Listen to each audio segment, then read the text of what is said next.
क्यों नहीं हंसता है? इतना बढ़िया हिनने आता है, घोड़ा हंसता ही तो है वो। घोड़ा जब हिनने आता है तो हंसता है, और क्या। हम्म।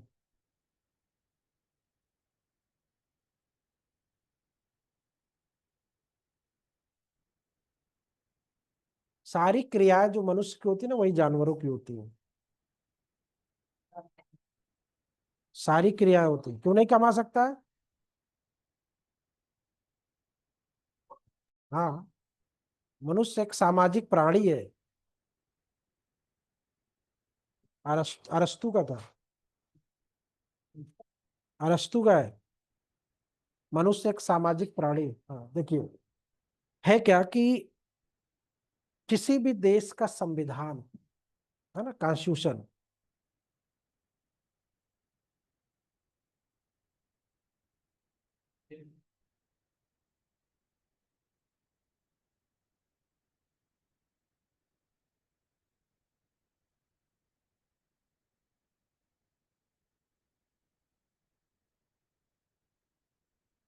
किसी भी देश का संविधान, संविधान उस देश की, अभी को सरकार ने गलत क्यों लिख दिया, उस देश की जनता को जीवन जीने का तरीका सिखाती। सम मतलब होता है उत्कृष्ट, विधान का मतलब होता है नियम और कानून, तो संविधान का मतलब होता है supreme law, supreme law of the land. यानी किसी भी देश का सर्वोच्च विधायन, उच्च विधायन, वही क्या है? संविधान। तो अब चूंकि अमेरिका का संविधान उसका अपना संविधान, हमारा संविधान हमारा संविधान है, ऑस्ट्रेलिया का उसका है, सबके अपने अपने देश के संविधान है। यानी हर एक देश के अपने उच्च कानून है ना। इसीलिए कहा जाता है कि देश का जो सर्वोच्च लॉ है वो कौन है? सारे लॉज जो है इसके। तो अब कॉन्स्टिट्यूशन में, अपने कॉन्स्टिट्यूशन में पढ़ने के दो तीन तरीके हैं। एक तो ये कि किसी भी देश की जो डेमोग्राफी होती है, क्योंकि किसको कंट्रोल करना है? जनता को। जनता को नियंत्रित करने के लिए, जनता को नियम कानून के अनुसार चलाने के लिए संविधान गढ़ा जाता है। नहीं गढ़ा गया होता तो क्या होता? अराजकता होती। ठीक है। तो अब जब विधान यानी कॉन्स्टिट्यूशन फॉर्मेट किया गया, तो पहला प्रश्न ये आता है कि उसकी अपनी एक आइडेंटिटी होनी चाहिए। उस कॉन्स्टिट्यूशन की अपनी आइडेंटिटी होनी चाहिए, पहचान होनी चाहिए कि वो कहाँ के लिए है, किसके लिए है। तो पहले कहाँ के लिए, किसके लिए है। तो कहाँ के लिए है तो हमने बता दिया था कि भैया भारत के लिए है। तो अब कह रहे भारत क्या है भाई? सबसे पहले तो भारत पता चलना चाहिए ना, भारत क्या है। आर्टिकल 1 बता देता आपको। आर्टिकल 1, भारत राज्यों का संघ। फिर कहता किसके लिए है, तो बोलता है सिटीजन के लिए है। आर्टिकल 5 से 11। अब इसमें नहीं चेंज हुआ है, ध्यान रखना, क्योंकि कभी कभी माना जाता है कि इसमें भी तो परिवर्तन नहीं हो गया है, कि 5 की जगह 3 हो गया हो। ठीक है, तो कभी कभी धुन में आ जाता है। तो आर्टिकल 5 से 11 के बीच में सिटीजन, तो कहाँ के लिए है, किसके लिए है, पता चल गया ना। अब जहां के लिए, जिसके लिए, उसके लिए करेगा क्या? तो उसके लिए क्या करेगा? आपको फंडामेंटल राइट देगा।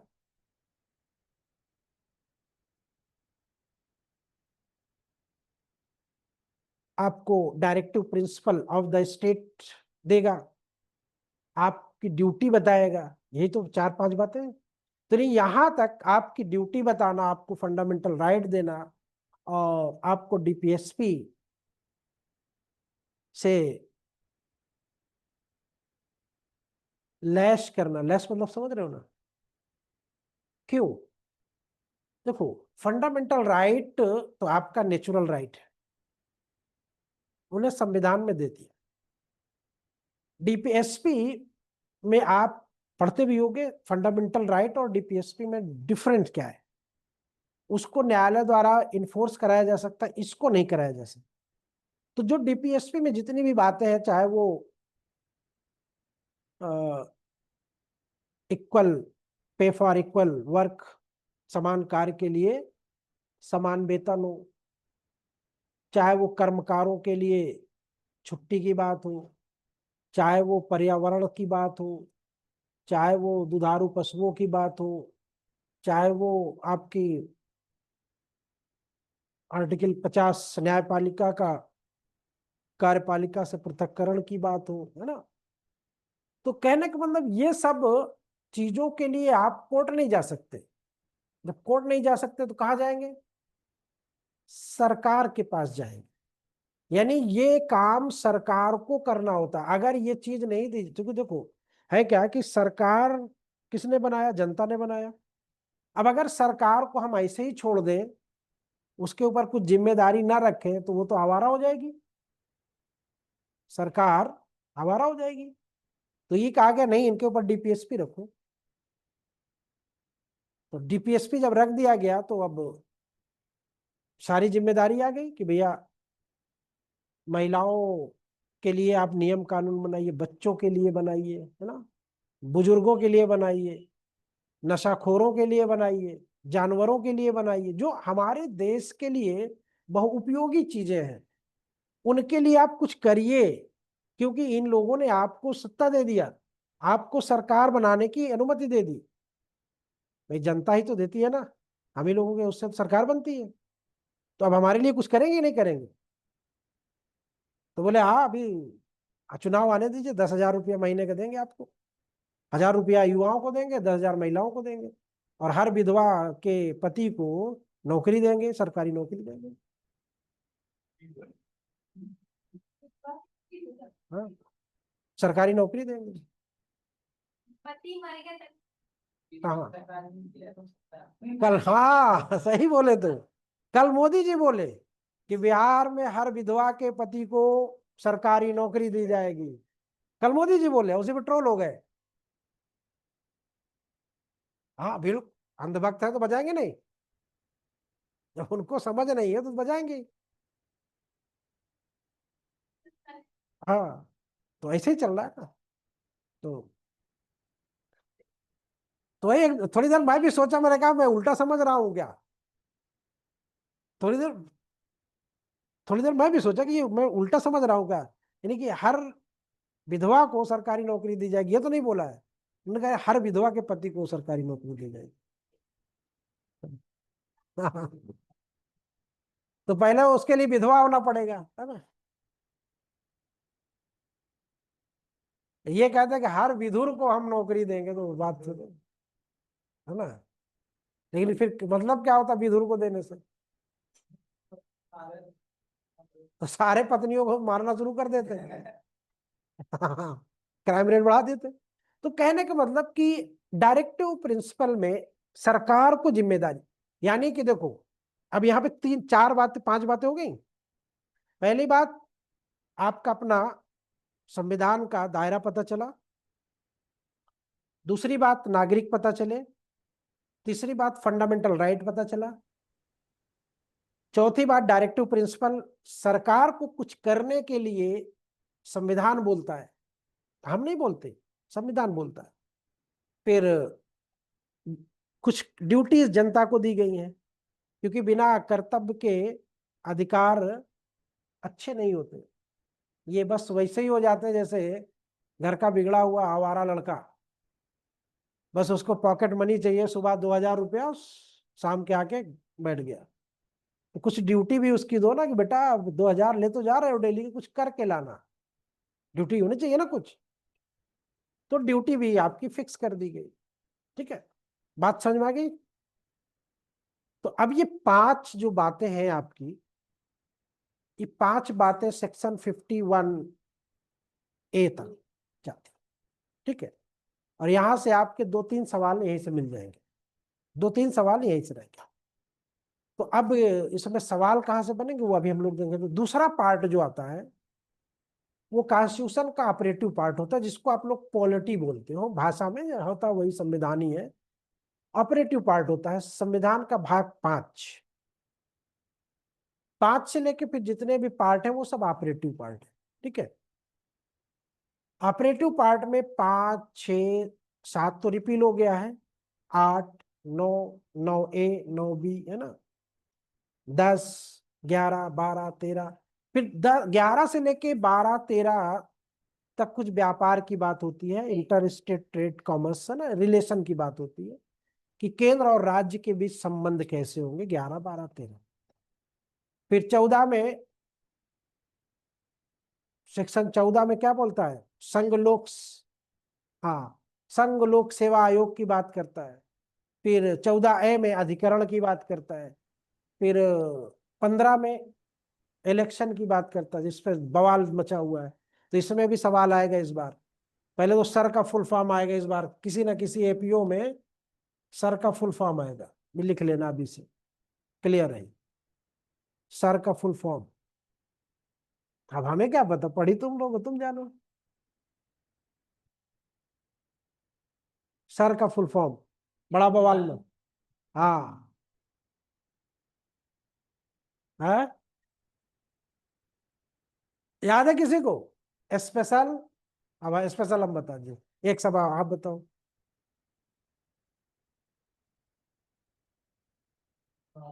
इंटेंसिव रिकॉर्ड, ठीक है।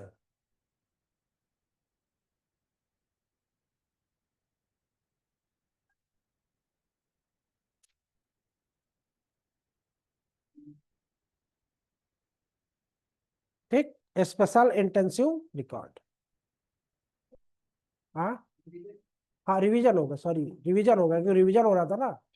रिवीजन हो, रिकॉर्ड भी हो सकता है, रिवीजन होगा, रिवीजन होगा।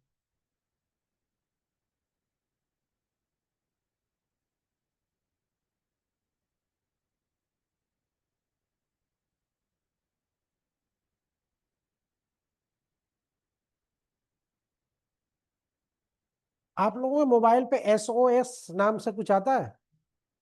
क्या होता है ये? सास,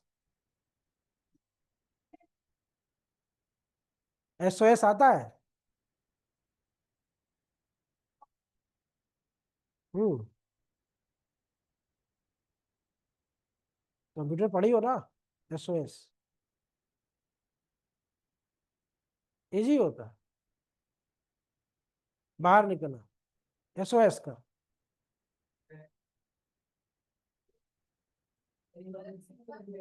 इमरजेंसी में होता है। हम्म, कैसे मतलब, एक जैसे एप्लीकेशन है कि कई हर जगह कहीं नहीं है, एक ही स्टैंडर्ड, स्टैंडर्ड एक ही होता है, बाकी तो कुछ भी जोड़ लो फिर। जैसे आप ही लोग जोड़ लेती हो, BNS हम लोग जोड़ लिए, BNSS जोड़ लिए, है ना, तो शॉर्ट कर लिए, नहीं कर लिए। फिर बहुत से लोग पढ़ने में DPSP बोलते हैं, direct to principle of the state, है ना, DPSP बोलते हैं, तो वो आप लोग पढ़ ले। लेकिन उसका स्टैंडर्ड जो होता है वो एक ही होता है ना, ये कोई मतलब नहीं होगा। हाँ, लेकिन कभी कभी हो, पता नहीं होता, हो सकता सही भी हो जाए, है ना, तो लिख देना चाहिए। फिर इसके बाद एक, ये 5 बातें हो गई ना। इसके बाद ऑपरेटिव पार्ट आता है, फिर ये दूसरा पार्ट ऑपरेटिव में, फिर तीसरा रिलेशन का, फिर चौथा पार्ट जो कॉन्स्टिट्यूशन में अमेंडेड प्रोविजन है, और जो कभी कभी रेयर में लागू होने वाले प्रोविजन है, जैसे इमरजेंसी है ना, कभी कभी लागू होती है, रोज तो नहीं लागू होती। फिर अमेंडमेंट कभी कभी होता है, इकट्ठा रोज हर रोज तो नहीं होता। तो कुछ प्रोविजन ऐसे हैं जो बाद में होते हैं। और फिर इन्फोर्सबिलिटी ऑफ द कॉन्स्टिट्यूशन, इसको हम लोग 3 स्टेप में पढ़ेंगे। पहला स्टेप आपका 51 तक जाएगा, दूसरा स्टेप आपका 52 से लेके ये, हाँ, 237 तक जाएगा, ठीक है। और फिर उसके बाद 238 से लेके फिर पूरा आपका 200,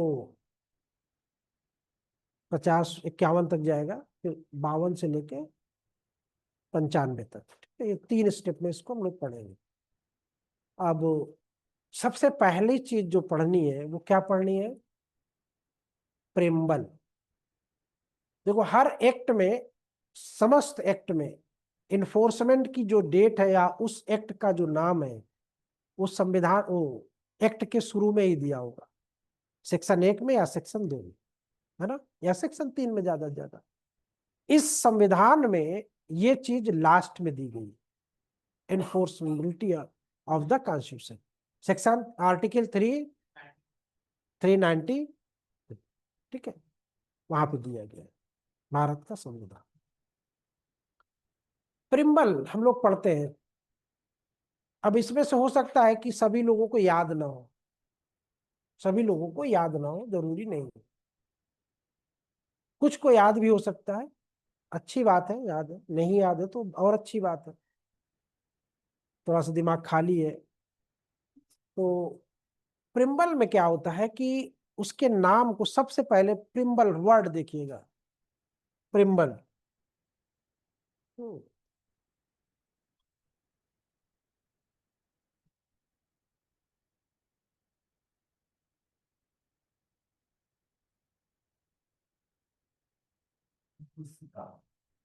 उद्देश्य का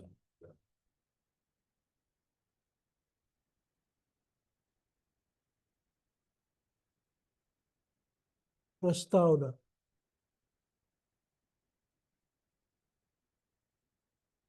शब्द से कुछ समझ में आ रहा है?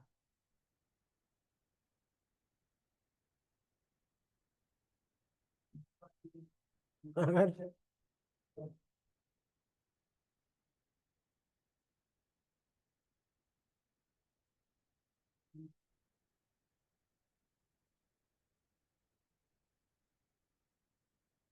प्रेम्बल, अगर ऐसे हो जाता तो प्रेम्बल हो जाता, है ना। तो उद्देश्य का मतलब, जैसे आप लोग यहाँ बैठे हो ना, आपका भी कुछ प्रिम्बल है, नहीं है? यहाँ बैठे हो, कुछ प्रिम्बल है क्या? कुछ उद्देश्य लेके आए कि खाली ऐसे मुंह उठा के चले आए? कुछ उद्देश्य लेके आए ना, कुछ प्रस्ताव लेके आए। अब कुछ लोग माता पिता से प्रपोजल लेके आए होंगे, प्रस्ताव लेके आए होंगे कि मम्मी जा रहे हैं पढ़ने, मेरा प्रॉमिस है कि मैं रिजल्ट लेके आऊंगा। प्रस्ताव किया होगा, प्रस्ताव किया होगा ना, तभी तो भेजे मम्मी पापा, यार ऐसे भेज दिए हैं। आपका प्रपोजल गया होगा ना, तभी तो आया है। कुछ लोग किसी और से प्रपोजल करके आए होंगे कि बस 1 साल रुकिए, ज्यादा नहीं है, बस आ रहे हैं एसडीएम बन के, जज बन के, एपीओ बन के, है ना। तो कहने का मतलब एनीवे, कुछ ना कुछ उद्देश्य है। तो अब संविधान बन रहा है तो उसका भी तो कुछ उद्देश्य होगा, उसकी भी तो कुछ इच्छाएं हैं। तो और जो इच्छाएं, अब ये हर एक्ट में देखिएगा, जितने भी एक्ट पढ़ोगे आप, जितने भी, सब में प्रिम्बल होगा। और वो प्रिम्बल से भी कभी कभी सवाल बना देता है। एपीओ 2006 में या एपीओ 2007 में भारतीय साक्ष्य अधिनियम जो कहते हो आज, जो एविडेंस था, उससे बनाया था कि उसके प्रिम्बल में निम्नलिखित कौन से शब्द समाहित नहीं है, ऐसे बना। ठीक है। तो जब बैरक में भी पढ़ना, अभी उसमें इस बार शायद कुछ चेंज किया है, संशोधित, परिवर्धित और, हाँ, consolidated, amend consolidate and enforce, है ना। तो समेकित, परिवर्तित और 3 शब्द हैं, लेकिन इस बार एक शब्द शायद कम कर दिया है नए वाले में, देखो जरा, डायरेक्ट होगा ना एविडेंस उसका। तो वहां, यहाँ पे प्रिम्बल में, प्रिम्बल इतना लंबा चौड़ा, इतना बड़ा प्रिम्बल किसी एक्ट का नहीं होगा आपका, जितना बड़ा एक्ट में ये आपका पहले ही लाइन में, हाँ, पहले दिया होगा शुरू में। हाँ, हाँ, कंसोलिडेट, डिफाइंड एंड अमेंड, ठीक है, निरसित नहीं है, ठीक है, निरसित नहीं होता है, एक्सपेल। हाँ, तो अब देखना क्या है, ठीक है। तो ये तो पूछ सकता है, तो ध्यान रखिए। चलिए एनीवे, प्रिम्बल क्या होता है। अब मैंने कहा कि आपका कुछ उद्देश्य है, तो हमारे संविधान निर्माताओं का क्या उद्देश्य था। प्रिम्बल किसने लिखा है? हमारी संविधान सभा ने लिखा है। संविधान सभा क्या होती है? कॉन्स्टिट्यूएंट असेंबली जो होती, क्या होती है? नाम सुना है ना, संविधान सभा। तो संविधान सभा ऐसे लोगों की सभा होती है, ऐसे लोगों की असेंबली होती है जो संविधान लिखने का काम करते हैं, ठीक है। ठीक है, जो संविधान लिखने का काम करते हैं उसको संविधान सभा बोलते हैं। तो संविधान सभा में पहले आया शुरुआत कहाँ से की जाए। तो हर एक चीज में शुरुआत में कुछ चीजें होती, धार्मिक दृष्टिकोण से भी देखिए। कोई भी काम करो बिस्मिल्लाह पढ़ो, कोई भी काम करो ओम बना दे। हाँ, हाँ, आह्वान करके, है ना। तो अमूमन हमारे दोस्त जो रहते तो वो ऐसा बना दिया करते, तो बना नहीं और कुछ अपना अपना तरीका था सब। तो ओम नमः शिवाय लिख देते थे, सबका अपना अपना। तो यानी आह्वान करने कुछ ना कुछ है सब में। अब बिस्मिल्लाह करके करने से बरकत बहुत होती है। बरकत मतलब समझ रहे हो ना, इजाफा, बढ़ोतरी। अब पता चला कि कुछ काम ऐसे होते हैं जिनमें बिस्मिल्लाह कर लो तो खत्म ना हो, है ना। तो आज साइंस वाले सर नहीं आएंगे यार। जी सर, गुड मॉर्निंग। हाँ सर है। ठीक है, तो कहने का मतलब कि हर चीज हर जगह लागू नहीं होती है, ठीक है। तो हम भारत के लोग, सबसे पहला शब्द क्या है? हम भारत के लोग।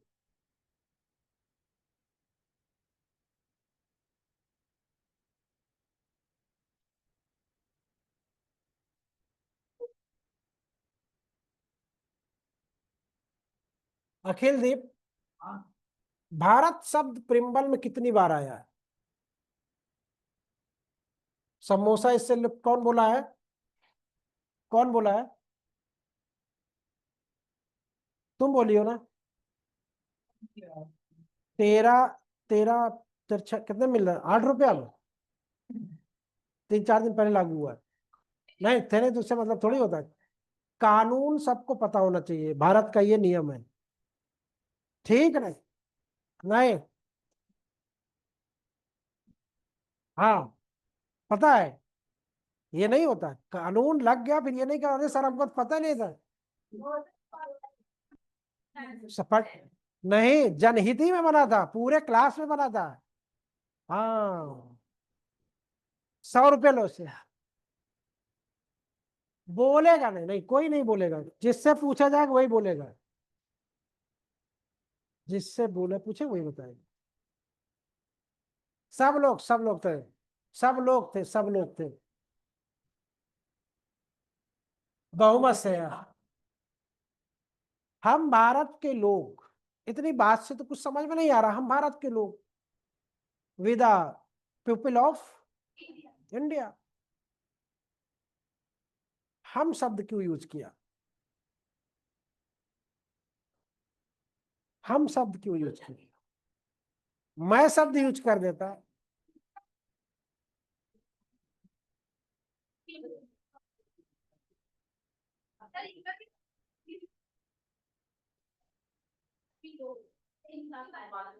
यहीं से बात पता ये चलती है कि कोई छूटेगा नहीं। हम भारत के लोग, यानी कि ये होल थिंग ऑफ इंडिया, संपूर्ण भारत के लिए। मैं, अगर ये होता तो एक घमंड की बात आ जाती, मैं, तो ये डिक्टेटर हो सकता था, डिक्टेटर हो सकता था। कहा नहीं, हाँ मैं नहीं, मैं डॉक्टर भीमराव अम्बेडकर नहीं, मैं BN राव नहीं, मैं ये नहीं, मैं वो नहीं, हम भारत के लिए, सबका योगदान है उसमें। भारत को एक संपूर्ण प्रभुत्व संपन्न समाजवादी पंथ निरपेक्ष लोकतंत्रात्मक क्या करने के लिए बनाना, have solemnly constitute the sovereign, secular, socialist, democratic and 5 शब्द हैं बनाने के लिए, टू मेक। क्यों बनाने के लिए? क्योंकि बनाना क्यों है भाई? हम्म? क्यों बनाना बताओ?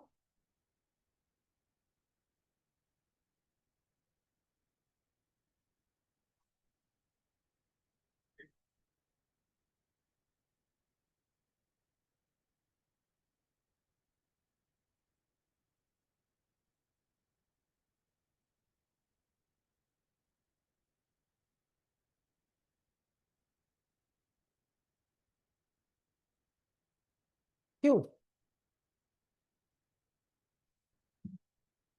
बनाने के लिए?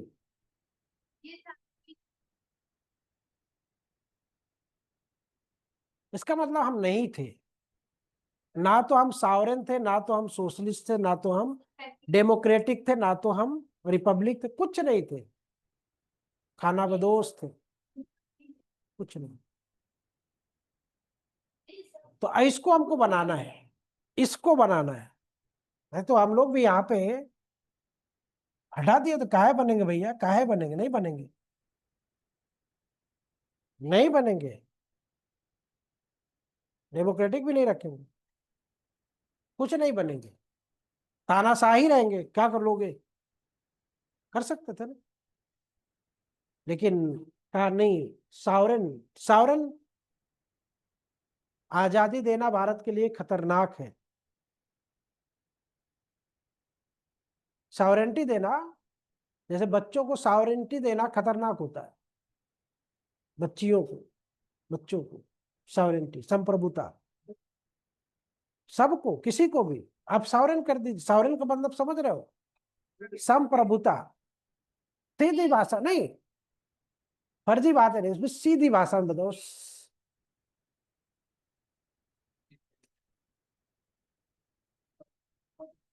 यानी कि सावरन का मतलब है कि आप हमारे ऊपर किसी भी बाह्य शक्ति का, बाह्य शक्ति नहीं, विदेशी शक्ति का दबाव नहीं है, प्रभाव। तो फिर जब दबाव नहीं है, प्रभाव नहीं है, तो हमने ऑपरेशन सिंदूर किसके कहने से बंद किया?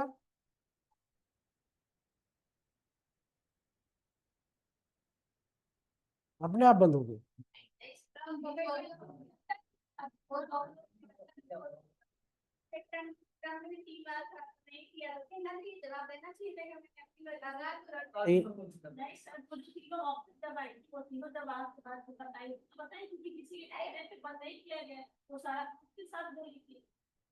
फिर किसके कहने से बंद हो गए? किसने?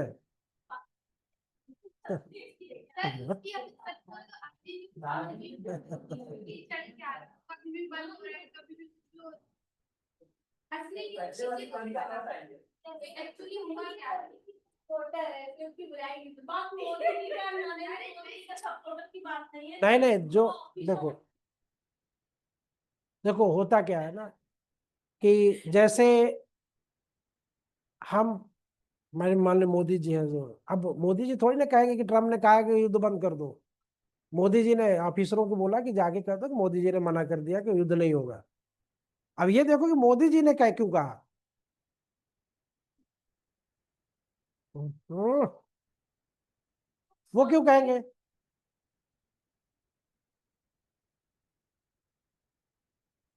तो फिर वो तो वो लेके पूरा, वो क्यों चला गया? क्रेडिट लेके क्यों चला? उसका तो उसका तो नमवा नहीं आया बेचारी का कहीं। द्रौपदी मुर्मू का तो कहीं नमवा नहीं आया। तो संप्रभुता, मैंने बताया था कि आज की जो हमारी संप्रभुता है वो इकोनॉमिक आधारों पे कहीं ना कहीं कैद है, कहीं ना कहीं छिपी हुई है, दबी हुई है। हम कहने को संप्रभु है। जैसे आप लोग यहाँ पे हो, माता पिता के दबाव में नहीं हो ना? नहीं हो, नहीं हो, बिल्कुल नहीं हो, बिल्कुल नहीं हो। अगर होती, अगर होती तो 8 दिन क्लास तुम मिस नहीं करती। कहीं पे भी गई हो तो, फूफा क्या गई हो, मौसी क्या कहीं भी गई हो, अगर नहीं हो, बिल्कुल नहीं हो। लेकिन लेकिन कहीं ना कहीं से लगाम उनके हाथ में है। पैसा नहीं भेजेंगे, पैसा नहीं भेजेंगे, क्या कर लोगे, वापस घर पहुंच जाओगे, लगाम है ना उनके हाथ में। तो ये जो सॉवरेंटी होती है ये भी ऐसे ही होती है।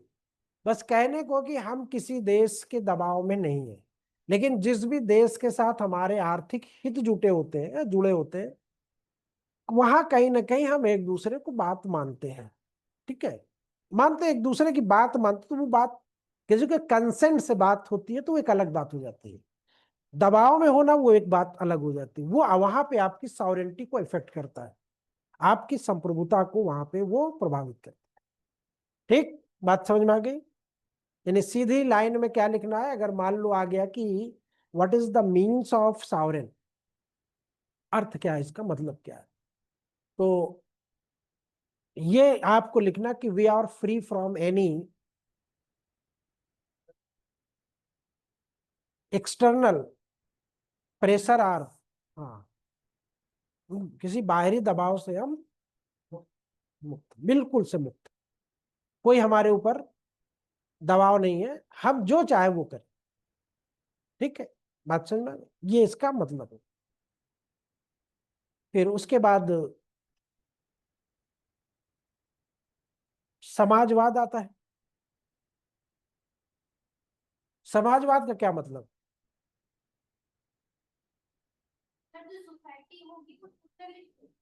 नहीं तो सोशलिस्ट होगा तो मतलब क्या होगा उसका?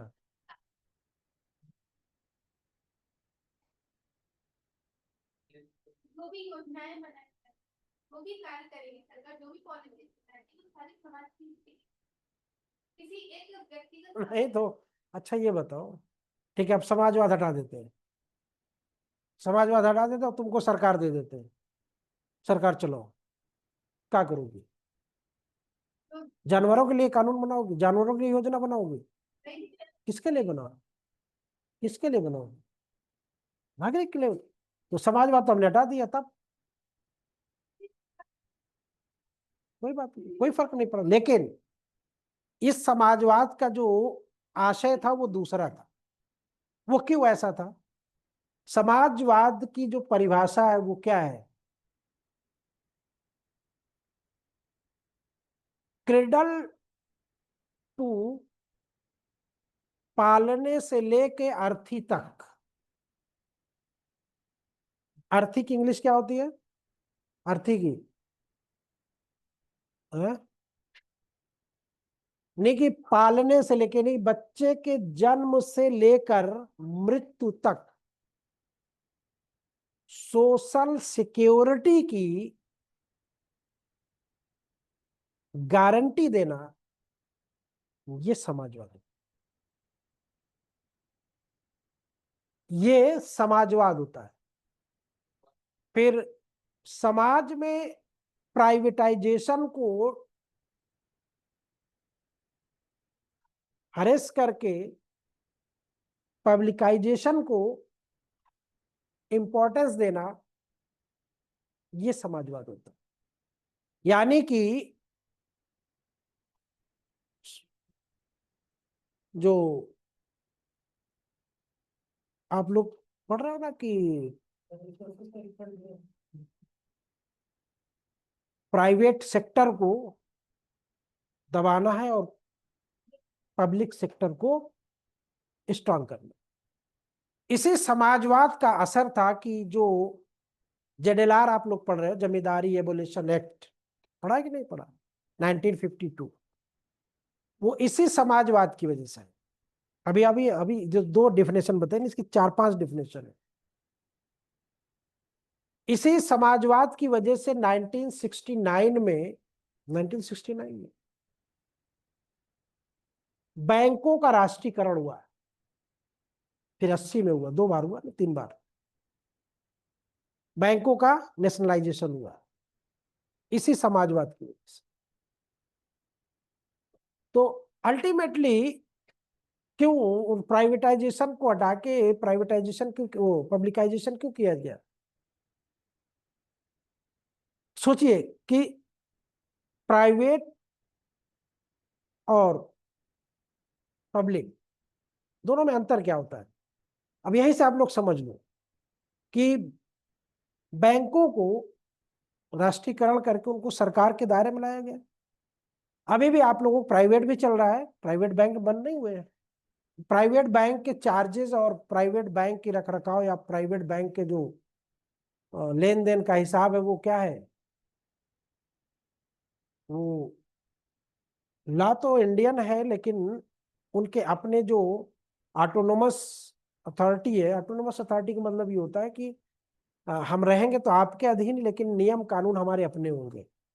जैसे अभी 2 लाख रुपया ट्रांजेक्शन करिए आप प्राइवेट बैंक में, ट्रांजेक्शन मतलब जमा कर दीजिए 2 लाख रुपया और 2 लाख रुपया निकाल लाइए, तुरंत 1200-1300 रुपया कट जाएगा आपका। सरकारी बैंकों में ऐसा होता है क्या? नहीं होता ऐसा। फायदा होता है कि नहीं होता? तो इसीलिए सरकार ने ये कहा कि हमारे देश में समाजवाद की आवश्यकता इसलिए है कि यहाँ पे पूंजीवादी लोगों का वर्चस्व है और पूंजीवादी लोग हमारे देश के संसाधनों का पूरी तरह से कब्जा किए हुए हैं और उनका दोहन कर रहे हैं। तो अगर ये ऐसे ही रहेगा तो हमारे देश के लोगों को तो कुछ मिलेगा ही नहीं। देखना वो उस जमाने की बात है, लेकिन अगर इनडायरेक्ट वे में देखा जाए तो सब कुछ वही है। बस वही है कि आपको सॉवरेन कर दिया गया है, बस आप दिमागी तौर पे स्वतंत्र हो, दिमागी तौर पे संप्रभु हो, स्वयं के मालिक हो दिमागी तौर पे। अभी कल या परसों पढ़ा, देश की करीब 80% देश की पूंजी 16 या 17 परिवारों में सिमट के रह गई। समझ कहाँ समाजवाद चल रहा है? तो पूंजीवाद हो गया। तो समाजवाद में यह है कि राष्ट्र की जितनी भी धरोहर है, राष्ट्र की जितनी भी संपदा है, अब संपदा मतलब छोटा नागपुर के अंदर है ना, क्या है, कोयला लोहा जो भी है, पानी रेलवे, जितनी भी राष्ट्रीय संपदाएं हैं, हर एक नागरिक का उतना ही अधिकार है जितना कि दूसरे का। ये होता है समाजवाद। अब कहोगे सर ये कैसे निकलता, झारखंड में तो झारखंड वालों का होना चाहिए, उसमें पूरे भारत का कैसे हो जाएगा? हमारे प्रदेश में सबसे ज्यादा लंबी ट्रेन गुजरती है तो सबसे ज्यादा हमको मिलना चाहिए। सबको बराबर मिलता है, ठीक है। तो कहने का मतलब ये है कि राष्ट्र की जितनी भी संपदाएं हैं उन सब पर सबका बराबर का। अब वो कैसे कैसे होता है, देखो इसको भी समझ लेना। जैसे टैक्सेशन सिस्टम होता है, टैक्स या जितने भी सरकारी संस्थान चल रहे हैं, तो अमूमन आप लोग सुनते हो कि सभी सरकारी विभाग जो है वो घाटे में रहते हैं, सुनते हो ना? रेलवे घाटे में चल रहा है, एविएशन घाटे में चल रहा है ना, सब घाटे में चल रहा, सुनते हो आप लोग। तो जब वो घाटे में चल रहा था हमको कहा देगा, लेकिन कुछ सुनते होंगे कि इंडियन ऑयल प्रॉफिट में चल रहा है, कोल लिमिटेड जो है वो प्रॉफिट में चल रहा है, कुछ प्रॉफिट में चल रहा है। तो अब मान लो झारखंड से कोयला निकलता है, ठीक है, तो वो प्रॉफिट में चल रही है कंपनी, तो उसी तरह 2-4 कंपनियां और भी होंगी महाराष्ट्र में, जो भी बेल्ट है, पूरा नागपुर का जो बेल्ट है वो। अब उस कोल लिमिटेड से या उस ऑयल लिमिटेड से जितना भी पैसा आ रहा है कहाँ जा रहा है? सरकार की संचित निधि में जा रहा है, कंसोलिडेटेड फंड में, संचित निधि में। हम घाटे में है, ये फायदे में है, तो हम तो कुछ नहीं दे सकते ना इसमें, दे देंगे। आदमी कहना अरे सर आप जान मांगो तो जान दे देंगे, और खाली कह दोगे यार एक बटल खून चाहिए, जब कोई ऐसा बोले ना कि अरे आपके लिए तो जान हाजिर है, तो कहना नहीं जान नहीं, एक बटल खून की जरूरत है, चल के दे दो, बस। नहीं देगा, दे देगा, नहीं देगा। तो कहने का मतलब ये है कि अब जो प्रॉफिट में है उसका यहाँ पे आ रहा है, जो लॉस में है उसको कुछ नहीं दे रहा है। अब भारत सरकार है, हर स्टेट का ही बनता है भारत सरकार, क्योंकि यहाँ पे हम लोग समाजवाद पढ़ रहे हैं तो पूरे उसका, अब पूरे देश का जितना भी धन आ गया है संचित हो गया, जीएसटी हो गया है, जिस जो भी है सब पूरा आके इकट्ठा हो गया। अब देखा ये जाता है कि समाज का कौन सा पार्ट जो है वो पिछड़ा हुआ है, देश का, समाज का। पता चला कि जो विकलांग वर्ग है बहुत दयनीय स्थिति में, जो विधवाएं हैं वो बहुत दयनीय स्थिति में, जो कन्याएं हैं, जो बच्चियां हैं या जो बच्चे हैं वो कुपोषण का शिकार है ना। महामारी कोई आ गई तो महामारी में तो घर अमीर गरीब नहीं देखती, वो सबको लेके जाती है। तो अब पता चला कि सरकार को स्कीम चलानी है, कन्या विद्याधन चलानी है, मिड डे मील चलाना है ना, वैक्सीनेशन करवाना है। तो अब ये जो कोल लिमिटेड का पैसा था, जो ऑयल इंडिया का पैसा था, वो सरकार ने स्कीम लॉन्च कर दिया, चला दिया स्कीम। तो अब वहां पे ये नहीं देखा जाता ना कि तुम झारखंड के हो, कि तुम उत्तर प्रदेश के हो, कि तुम छत्तीसगढ़ के हो, तुम किस जिले के हो, कहाँ के, ये नहीं देखा जाता ना, सबके लिए हो जाता है। तो समाजवाद ये कहता है कि अब हमारा कोल इंडिया में हमारे काम आ गया ना, मान लो वैक्सीनेशन का सारा पैसा कोल इंडिया का गया या ऑयल इंडिया का गया, तो वो पैसा हमारे काम आ गया कि नहीं आ गया? जैसे टैक्स आप देते हो, नगर निगम के हाउस टैक्स देते हो, वाटर टैक्स देते हो, रोड टैक्स देते हो, सब देते हो ना गाड़ी वाड़ी लेने पे। अब रोड टैक्स आप देते हो, सारा कुछ आप देते हो, है ना, तो क्या रोड पे सिर्फ आप ही चलते हो क्या, या टैक्स देने वाले ही सिर्फ चलते हैं क्या? सभी लोग चलते हैं ना। नगर निगम टैक्स वसूल करता है, नगर निगम शौचालय बनवाता है, सब बनवाता है ना। तो क्या टैक्स देने वालों को तो घर ही है यहाँ पे इलाहाबाद में, उनको क्या जरूरत है? बाहर के लोग ही इस्तेमाल करते हैं। तो वो टैक्स का पैसा कहाँ जा रहा है? सबके काम में आ रहा है कि नहीं आ रहा है? तो समाजवाद की भूमिका ये थी, टैक्सेशन के माध्यम से समाजवाद को इक्वल ना, और इसीलिए टैक्स के लेवल के जो जितना कमाएगा, यानी जो जितना हमारे देश का दोहन करेगा उसको उतना टैक्स देना होगा। यही सिस्टम तो है भाई। आप 10 लाख 15 कितने तक स्लैब क्या है टैक्स का? 12 लाख तो कोई बात नहीं, मजे करो। 13 लाख हो जाएगा तो लग जाएगा 10%, 10% से है ना भाई, 10 20 30 ऐसे ही है ना। हाँ, तो कहने का मतलब कि इस तरह से हम समाज को क्या करेंगे, इक्वल करेंगे, बराबर करने की कोशिश करेंगे। लेकिन क्या ये वास्तव में होता है?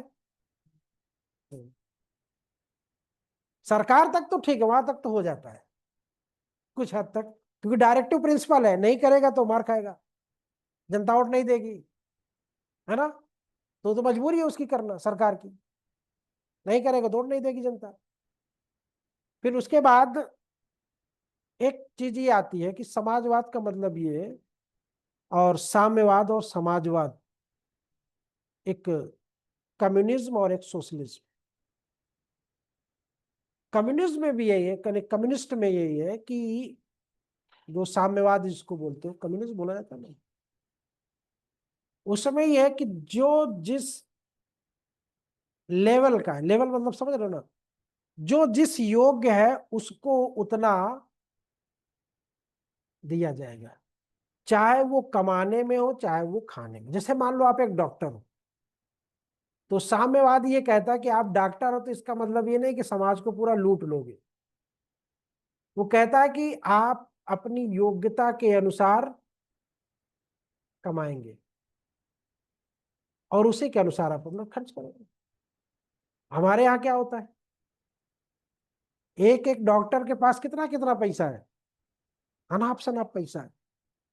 और यही अगर चाइना होता तो क्या होता, साम्यवाद होता यहाँ पे, तो कहता डॉक्टर साहब ठीक है आप कमाइए 18 लाख दिन भर का कमाइए, 20 लाख कमाइए, कोई दिक्कत है, आपका महीने का खर्चा कितना है। अब बोले साहब 2-2.5 लाख रुपया, बस 2-2.5 लाख रखो, बाकी सब पैसा सरकार की उसमें डालो। आपके पास जमीन कितनी है, बोले साहब इतनी है। आपको जरूरत कितनी है, साहब इतने की है। सारी जमीन छोड़ो। तो समाजवाद और साम्यवाद में फर्क बस इतना है कि साम्यवाद में क्या होता था, बंदूक की नोक पे आपसे छीन लिया जाएगा, लेकिन समाजवाद में ये चीज नहीं है। समाजवाद में आप डॉक्टर हो, आपके बेटे की भी गाड़ी घर में, कुत्ते की भी गाड़ी है ना। कुत्ते की भी गाड़ी होती है ना डॉक्टरों के, मतलब पैसे वालों के। कुत्ते को ले जाने वाली गाड़ी अलग है, टहलाने वाली। बेटे की अलग है, बेटी की अलग है, बीबी की अलग है ना। सबके अलग अलग गाड़ियां है। आगे समाजवाद में ऐसा कुछ नहीं है। लेकिन होता है कि डॉक्टर साहब आपको जरूरत कितनी गाड़ी की है, आप बोले साहब एक गाड़ी में काम चल जाएगा। बोले 4 गाड़ियां फिर क्यों रखे हो, चलो इनको बेचो वापस करो।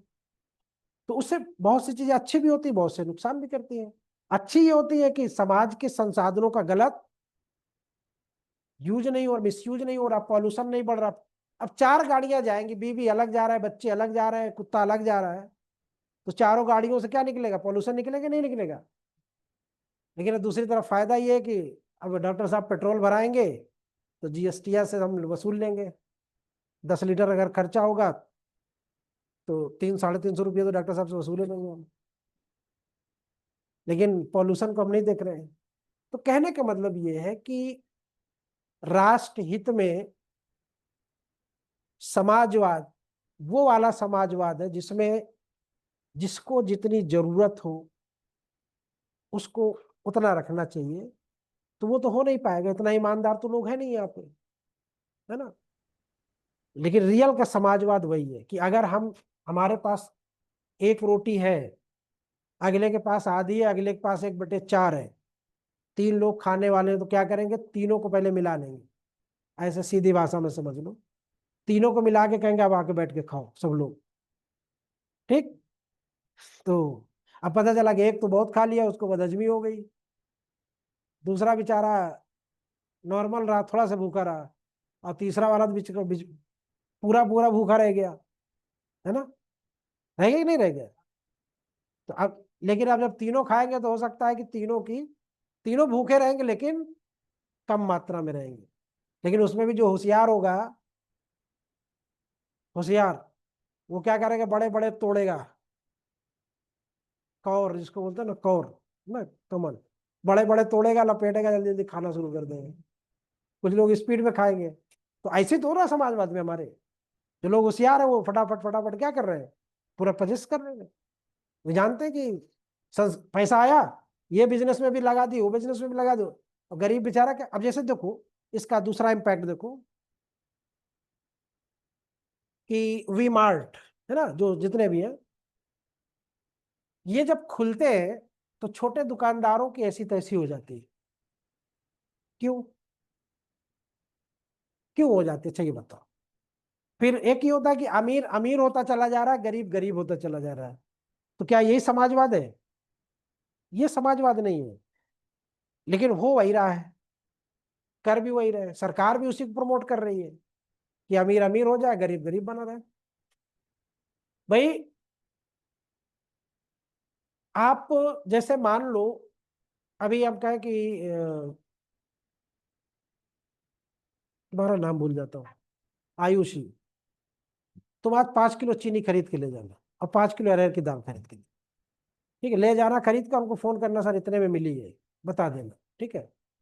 और उधर कोनिका को बोल देना, कोनिका तुम जाना 250 ग्राम दाल ले जाना, 250 ग्राम चीनी ले जाना। फिर दोनों आपस में बात करना बात निकल के क्या आएगी, इनको 100 रुपए किलो पड़ी, उनको 120 रुपए किलो पड़ी। क्यों? क्योंकि उन्होंने कम खरीदा ना, कम मात्रा में खरीदा।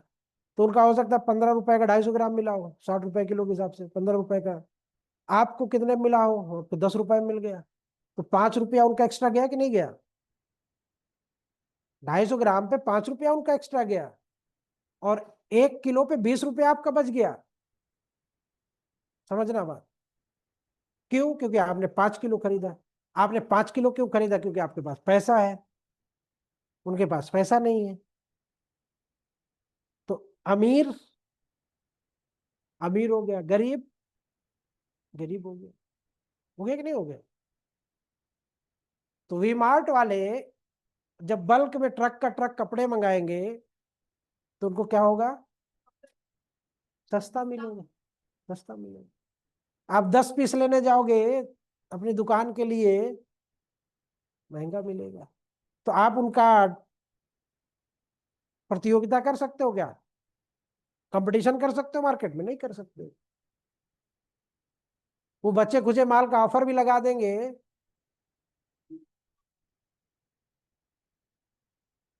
बात समझ में आ रही कि नहीं आ रही? तो समाजवाद इस चीज को प्रमोट नहीं करता। अब वो वी मार्ट कौन खोल रहा है, ये भी देख लो। वी मार्ट कौन खोल रहा है? इसके पास पैसा होगा वही तो खोलेगा। डी मार्ट, वी मार्ट, तमाम मार्ट चल रहा है ना, स्मार्ट है ना। तो बात कुछ दिमाग में आई कि नहीं आई? तो समाजवाद ये कहता नहीं, ये नहीं होना चाहिए। हाँ, बहुत हर चीज से। अब ये कहो कि सर वो विमार्ट वाले तो ज्यादा फिर टैक्स देते हो, बनी सी बात है, टैक्स तो वो देते हैं। तो क्या आप टैक्स नहीं देते हो क्या? आप भी तो टैक्स देते हो। आप इनडायरेक्ट में देते हो। वो लाइसेंस एक बार बनवाया, उनका 60,000 रुपये लग गया। आप भी लाइसेंस बनवाओगे, आपका भी 60,000 लगेगा। ठीक है, माना कि आपका 40,000 बन गया। आपकी छोटी है तो 40,000 बन गया, उनका 60,000 बन गया। तो पैसा तो गया ना आपका भी, 40,000 रुपया। तो कहने का मतलब कि समाजवाद में राष्ट्र की संपदाओं पे, राष्ट्र की धरोहरों पे आम जनता का बराबर का अधिकार होता है। ठीक है, बराबर का अधिकार होता है। अगर उस मिजाज की सरकार बनती है तो करेगी। पूंजीवादी मिजाज की सरकार बनेगी तो समाजवाद को सर्वाइव नहीं होने देगी। अब ये इस वक्त पूंजीवादी विचारधारा की सरकार चल रही,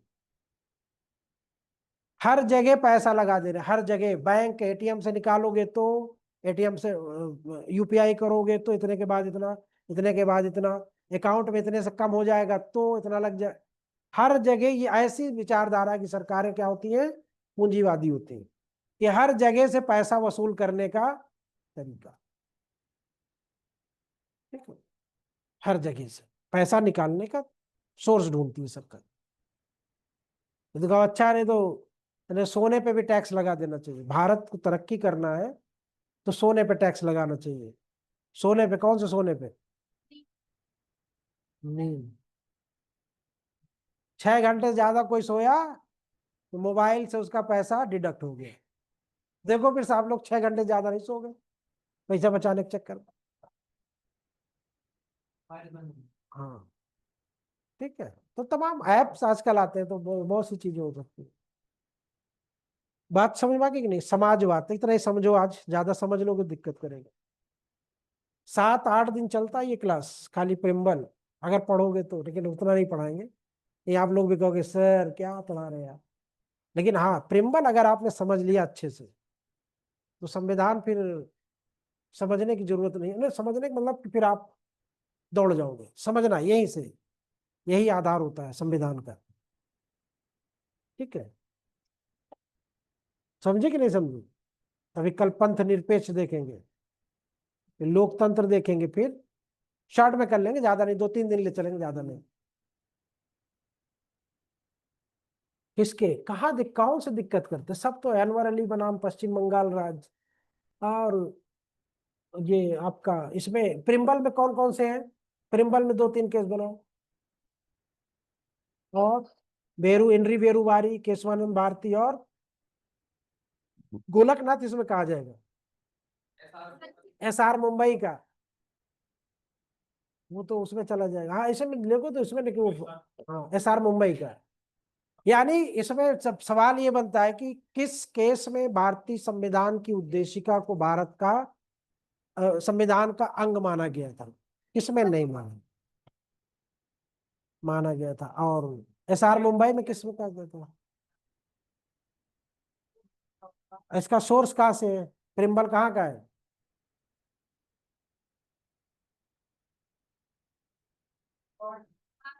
ऑस्ट्रेलिया ऑस्ट्रेलिया से। इसकी जो रचना है वो ऑस्ट्रेलिया से प्रेरित है।